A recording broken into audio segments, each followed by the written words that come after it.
வணக்கம் மக்களே, நான் உங்கள் பாண்டியன். இன்றைக்கி நம்ம பாண்டியா டாக்கீஸில் ஒரு இயக்குனராக தனுஷ் அவர்கள் இயக்கி நடித்து வெளிவந்த இட்லி கடை திரைப்படத்தை பற்றி பார்க்க போகிறோம். இந்த படத்தை பற்றி சொல்கிறதுக்கு முன்னாடி இதே தனுஷ் அவர்கள் நடித்து வெளிவந்த வேலையில்லா பட்டதாரி படத்தை பற்றியும் கொஞ்சம் பார்க்க வேண்டியிருக்கு. ஏன்னா கிட்டத்தட்ட அந்த படத்தோட காப்பி பேஸ்ட்டு தான் இந்த படம் அப்படிங்கிற மாதிரி தான் இருக்குது. கதைக்களமும் கதாபாத்திரங்கள் மட்டும்தான் மாறி இருக்குது. அதில் சரண்யா மேடம், இதில் ராஜ்கிரண் சார், அதில் விவேக் சார், இதில் இளவரசு கூடவே வர்றாங்க. அதில் அமலா பால் ஹீரோயின், இதில் நித்யா மேனன் ஹீரோயின்.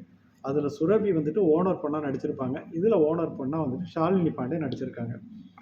ஒரு ஃபாரின் வில்லனா, அதாவது அந்த கார்ப்பரேட் கம்பெனியோட ஓனர் பையன் வில்லனா அதில் அமிதாஷ் நடிச்சிருப்பாப்புல. இதில் அருண் விஜய் நடிச்சிருக்காங்க. ஆனால் என்ன ஒரு நெருடல் அப்படின்னா, தயவு செய்து அருண் விஜய் சார் இனிமேல் இந்த மாதிரி கேரக்டரை நீங்கள் சூஸ் பண்ணாதீங்க.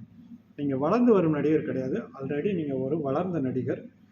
உங்களுக்குன்னு ஒரு ஸ்டாண்டர்ட் இருக்குது. தயவுசெய்து அந்த மாதிரி ஒரு ஹீரோ சப்ஜெக்டை சூஸ் பண்ணி நடிங்க.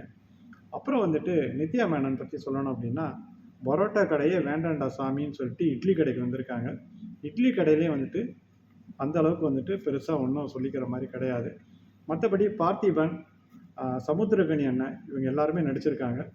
இத்தனை பேர் சேர்ந்தும் இந்த இட்லியை ஊற்றி ஒரு சில இட்லி சரியாக வேகாமல் இருக்குது. மற்றபடி இந்த படம் பார்த்தீங்கன்னாக்கா ஒரு எமோஷனல் டச்சாக தான் இருக்குது. படம் பார்க்குற ஒரு சில பேருக்கு இந்த படம் தான் லைஃபோட ஒரு சில காட்சிகளை கனெக்ட் ஆன மாதிரி இருக்கும். அதுக்கு காரணம் ராஜ்கிரண் சார் தான். ஒரு அப்பா கேரக்டரை எப்படி வேலையில்லா பட்டதாரியில் சரண்யா மேடம் ஒரு அம்மா கேரக்டரை செதுக்கி ரொம்ப அருமையாக நடித்து நம்ம எல்லாருமே ஒரு எமோஷனல் ஃபீலிங் கொண்டு வந்தாங்களோ, அதே மாதிரி இதுலேயும் ராஜ்கிரண் சார் தான் ஒரு சீனியர் ஆக்டர் அப்படிங்கிறத ப்ரூவ் பண்ணி ரொம்ப அழகாக ஒரு அப்பா கேரக்டரில் நடிச்சிருக்காங்க. மற்றபடி பெருசாக ஒன்றும் சொல்கிறதுக்கு கிடையாது. மொத்தத்தில் இந்த இட்லி கடையில் ஊற்றப்பட்ட இட்லியில் ஒரு சில இட்லி சரியாக வேகலை.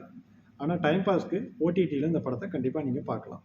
வேறு ஒரு படத்தோட ரிவ்யூவில் கண்டிப்பாக பார்க்கலாம். வணக்கம்.